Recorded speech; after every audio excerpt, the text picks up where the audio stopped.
Guys, तो MIG इस lecture में हम MIG डिस्कस करने वाले हैं, जिसको हम metal inert gas arc welding कहते हैं और मैनुअल इनर्ट गैस भी कहते हैं। नाम क्यों इसका पड़ा मैनुअल इनर्ट गैस या मेटल इनर्ट गैस? इसका पीछे का रीजन है, इसमें जो हम इलेक्ट्रोड यूज करते हैं वो हम सेम मटेरियल का यूज करते हैं जिस मटेरियल का हमारा वर्कपीस होता है। ठीक है, मैक्सिमम जो है मैक्सिमम 70 to 80% हम जिस पीस वर्कपीस जिस मटेरियल का होता है उसी मटेरियल का हम 60 to 70% ऐसा चांस होता है कि हम अवेलेबिलिटी है मार्केट में तो इलेक्ट्रोड भी उसी मटेरियल का यूज करते हैं। ठीक है, अदरवाइज हम अप्रोक्सीमेट सेम इलेक्ट्रोड भी यूज कर सकते हैं। तो ये क्या होता है, ये इलेक्ट्रोड है हमारा, ये है इलेक्ट्रोड, ये आपका रोलर लगा हुआ है, ये आपका रबर शू है। ठीक है, ये आपका होल्डर हो गया। ठीक है, अब पावर सप्लाई मिलती है और आपकी ये मशीन हो गई। ठीक है, मशीन के साइड में ऐसा क्या होता है, इसमें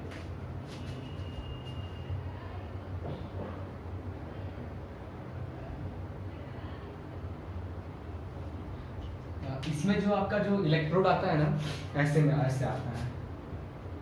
ठीक है,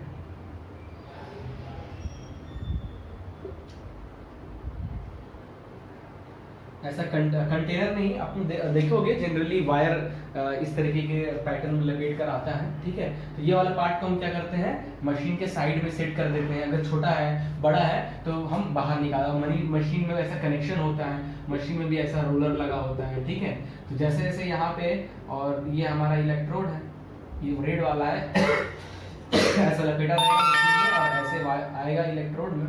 तो आप जैसे हम पावर सप्लाई को ऑन करती है, मशीन को ऑन करते हैं, पावर सप्लाई को ऑन करते हैं, क्या होता है, हमारा स्पार्क बनने लग चालू होता है। इस पार्ट को स्पार्क बनता है, तो जब इस पार्ट में स्पार्क बनता है तो ये हमारा जो मेटल है, इलेक्ट्रोड है, ये क्या होता है, मेल्ट होकर आपके वर्क पीस में सेट हो जाता है, मेल्ट होकर वर्क पीस में सेट होने लगता है। ठीक है, तो दो पार्ट को, जैसे अगर आपको दो पार्ट को वेल्ड करना है with the help of this MIG, तो क्या होगा, आप जैसे लाओगे टच, तो इसमें MIG का एक बड़ा अच्छा फायदा है, इसका इलेक्ट्रोड ना स्टिक नहीं होता है, नॉन स्टिक इलेक्ट्रोड या नॉन स्टिक वेल्डिंग प्रोसेस। देखिए, अब आर्क वेल्डिंग में भी अगर आपने इलेक्ट्रोड को वर्क पीस से थोड़ी सी ज्यादा देती है अगर टच कर दिए, ठीक है, क्योंकि जनरली आर्क वेल्डिंग में हम क्या करते हैं, अपना जो 1 से 2 mm, हाँ 2 mm के आसपास हम अपना इलेक्ट्रोड वर्क पीस से दूर रखते हैं। ठीक है, ताकि उनके बीच में गैप बना रहे और आर्क मिलता रहे। अगर टच कर दिए पूरी तरीके से वर्क पीस से तो हमारा इलेक्ट्रोड चिपक जाता है मेटल से। ठीक है, वर्क पीस से। तो ऐसे ही TIG में भी होता है, TIG में भी अगर आप टच करोगे तो जो इलेक्ट्रोड है, टंगस्टन का जो इलेक्ट्रोड होता है वो इलेक्ट्रोड चिपक जाएगा टंगस्टन से, फिर आपको ऐसे ऐसे करोगे तो टंगस्टन का इलेक्ट्रोड टूट जाता है उस पॉइंट से, फिर उसको चौकीना बनाना पड़ता है। ठीक है, फिर लेकिन MIG में जो है ये इलेक्ट्रोड कभी भी आपका बहुत आसान वेल्डिंग होता है। आपको TIG में दिक्कत होगी, आपको आर्क वेल्डिंग में दिक्कत होगी, बट आप MIG बहुत इजीली हाथ से कर सकते हो। ठीक है, क्योंकि इसमें स्टिक होने कुछ नहीं, डायरेक्ट होल्डर उठाओ और आपको जहां वेल्ड करना है सील लो, वेल्ड करना चालू कर दो। ठीक है, कोई भी कर सकता है MIG, तो नॉन स्टिक वेल्डिंग प्रोसेस है ये। आपका इलेक्ट्रोड जो है वो आपकी वर्क पीस से कभी चिपकता नहीं है।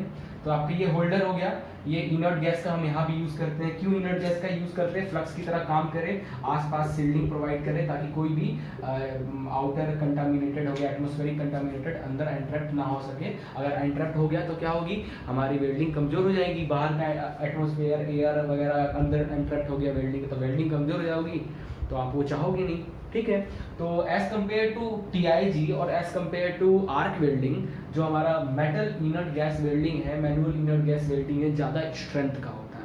अगर आप इनका क्या करो, आप UTM मशीन होती है ना, UTM मशीन पे आर्क वेल्डिंग को आप वेल्ड कर लो, दो पार्ट को ऐसा लेफ्ट ज्वाइंट कर लो।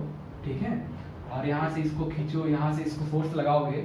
आर्क वेल्डिंग के केस में देखो ऐसे ही टेस्टिंग करना है, तो TIG वेल्ड कर लो और फिर ऐसे UTM में टेस्ट करो और फिर MIG कर लो। तो आपको देखो ध्यान दोगे कि MIG ज़्यादा स्ट्रॉन्ग है, MIG वेल्डिंग ज़्यादा स्ट्रॉन्ग है एज कम्पेयर टू TIG और आर्क। ठीक है, चलिए ये सब तो हो गया, स्टार्ट करते हैं। इनर्ट गैस हमारा कंटिन्यू अंदर आता रहता है हमारे होल्डर में, होल्डर से यहाँ से होते हुए इनर्ट गैस निकलता है वेल्डिंग करने टाइम, ताकि वो सील्डिंग प्रोवाइड करे, बाहर का कंटामिनेटेड एयर वगैरह कुछ भी कंटामिनेटेड अंदर नहीं आ पाए। ये वर्क पीस है, ये जो रेड कलर से राउंड करते हुए वायर दिख रहा है ये हमारे इलेक्ट्रोड है।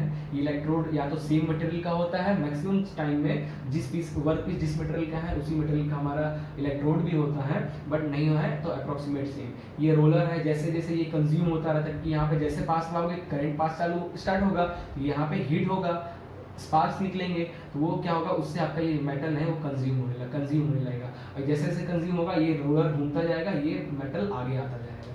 ठीक है, आपकी मशीन भी उसको ये घूमेगा तो ये खुलेगा, ये आगे आता जाएगा, जैसे जैसे कंज्यूम होगा आ जाएगा, फिर कंज्यूम होगा आ जाएगा, कंज्यूम होगा इलेक्ट्रोड आपका आ जाएगा, तो ऐसे कंटिन्यूटी बना रहता है। ठीक है, तो ये था हमारा मैनुअल इनर्ट गैस और welding, metal inert gas welding ना। इसमें कहाँ यूज करते हैं? अच्छा, जो आपका जो इलेक्ट्रोड यूज कर रहे हो, जनरली इस इलेक्ट्रोड 3 to 5 mm का 3 to 5 mm का इलेक्ट्रोड का डाया होता है। ठीक है, तो जो आप इलेक्ट्रोड यूज कर रहे हो 3 से 5 mm के अंदर ही इसका इलेक्ट्रोड का डाया होता है। ठीक है, तो इसमें जो वर्क पीस होता है, वर्क पीस जो आप यूज करते हो उसकी थिकनेस अंडर 30 mm होना चाहिए। ठीक है, तो फॉर सिंगल पास, ठीक है 30 mm तक का फॉर सिंगल पास 30 mm तक के जो वर्क पीस है आप इजीली सिंगल पास में वेल्ड कर सकते हो। ठीक है, मैं लिख देता हूँ यहाँ पर, नहीं तो आप समझोगे कि 30 mm ही सिंगल पास में, तो सिंगल एक बार पास करो, मतलब एक बार आप यहाँ से यहाँ तक वेल्डिंग करो, तो ये एक ही बार में अगर आप चाहते हो कि वेल्ड हो जाए वो पार्ट, तो आप क्या करोगे 30 mm तक का आप कोई भी प्लेट लो और उसको एक ही पास में आप वेल्ड कर दोगे। बट उससे अगर ज़्यादा यूज़ कर रहे हो तो आपको एक पार्ट चलाकर फिर उसके ऊपर चलाना पड़ेगा 2 बार 3 बार, तब अच्छे से वेल्ड होगा। ठीक है, तो 30 mm अंडर 30 mm तक के थिकनेस ऑफ प्लेट को आप सिंगल पास में वेल्ड कर सकते हो। ठीक है, MIG TIG में हमने क्या देखा था? TIG में हमने देखा था कि 5 mm, ठीक है 5 mm अंडर 5 mm थिकनेस वाले प्लेट को सिंगल पास में वो इजीली वेल्ड कर देगा। ठीक है, ओके।